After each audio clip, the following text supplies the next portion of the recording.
એનડીપીએસના ગુનામાં નાસ્તા ફરતા અંજારના આરોપીને આદિપુર પોલીસે ઝડપ્યો. મળતી માહિતી મુજબ ગત તારીખ 14/12/2024ના રોજ મોરબી જિલ્લાની એસઓજી ટીમે બાતમીના આધારે મોરબીના ટંકારા ગામમાંથી ફ્રૂટના વેપારની આડમાં ગાંજાનો વેપાર કરતા આરોપી હુસેનભાઈ ઉર્ફે સબલો સલીમભાઈ સોલંકી રહે ટંકારાને 46,850ના માદક પદાર્થના જથ્થા સાથે ઝડપી કાયદેસરની કાર્યવાહી કરી હતી. દરમિયાન પોલીસ તપાસમાં અંજારના સંતોષ ઉર્ફે લાલો મોતીભાઈ દધાણિયા રહે મેઘપર બોરીચનું નામ ખુલ્યું હતું.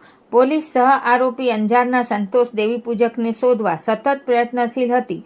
દરમિયાન આજરોજ આદિપુર પોલીસે પેટ્રોલિંગ દરમિયાન બાતમીના આધારે મોરબીના ટંકારા પોલીસ સ્ટેશનના એનડીપીએસના ગુના કામે નાસ્તા ફરતા અંજારના આરોપી સંતોષ ઉર્ફે લાલો મોતીભાઈ દધાણિયાને પકડી પાડી કાયદેસરની કાર્યવાહી કરી છે. આ કામગીરી આદિપુર પીઆઈ એમસી વાળા, પીએસઆઈ આરએમ ડુઆ તથા આદિપુર પોલીસના સર્વેલન્સ સ્ટાફના કર્મચારીઓ દ્વારા કરવામાં આવેલ છે.